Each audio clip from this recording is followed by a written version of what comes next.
सती महोदय, मैं इस समय सदन के अंदर एक बात का जिक्र करना चाहूंगा। अगर देश आगे बढ़ेगा जब राज्य आगे बढ़ेंगे, लेकिन पिछले कुछ दिनों से देश के कई राज्यों में ओल्ड पेंशन स्कीम को लागू करने की घोषणा की गई है।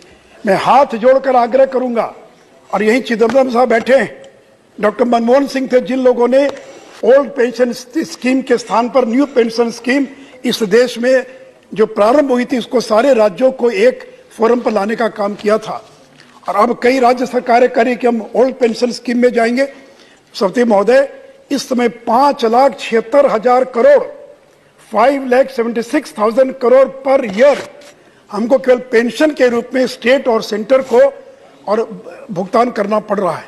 हिमाचल प्रदेश का जो उसका ओन टैक्स रेवेन्यू है उसका केवल पेंशन में कितना जाता है, 80%, यानी उसका जो अपना राजस्व उसका 80% वो केवल पेंशन पर उसका व्यय हो रहा है। बिहार का 60%, पंजाब का 34%, और अगर सैलरी और इंटरेस्ट को जोड़ दिया जाए तो राज्यों के पास कुछ भी नहीं बचेगा।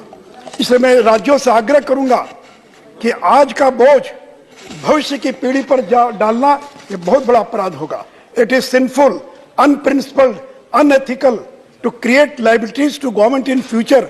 आने वाली पीढ़ी के लिए हम बोझ छोड़कर जाएं, ये कदापि उचित नहीं होगा। आज आपको कोई दिक्कत नहीं होगी, लेकिन 2034 में जो सरकार आएगी सती महोदय, उसकी अर्थव्यवस्था कोलैप्स कर जाएगी और भारत के बहुत सारे ऐसे राज्य होंगे जिनकी हालत श्रीलंका जैसी हो जाएगी। इसलिए मैं सदन के माध्यम से आग्रह करूंगा कि ओल्ड पेंशन स्कीम के भूत को मत जगाइए। ये एक बहुत बड़ा खतरा है और बहुत बड़े संकट में हम पूरे देश को डाल देंगे। सती महोदय, साथियों, सती महोदय, जो लोग नीरव मोदी की बात करते थे कि नीरव मोदी भाग गए, कब लौट कर आएंगे, तो सदन को मैं बताना चाहूंगा कि नीरव मोदी का ब्रिटेन में जितने भी लीगल ऑप्शन थे सारे के सारे लीगल ऑप्शंस समाप्त हो चुके हैं।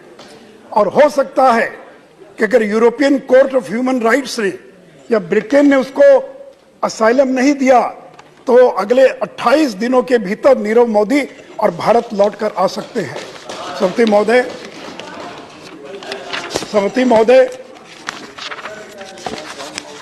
महोदय, अभी तक हम अपना जो विदेश का व्यापार करते थे वो डॉलर में करते थे, लेकिन ये पहली बार आजादी के बाद अब दुनिया के अंदर रशिया, मॉरिशस, श्रीलंका, इन देशों के साथ जो अंतर्राष्ट्रीय व्यापार है ये डॉलर के बजाय रुपी के अंदर ट्रेड होना प्रारंभ हो गया है।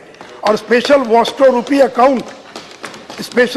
रुपी अकाउंट इन 3 देशों के बैंक में बाइलेटरल ट्रेड थ्रू और वॉस्ट्रो अकाउंट के द्वारा प्रारंभ किया गया है।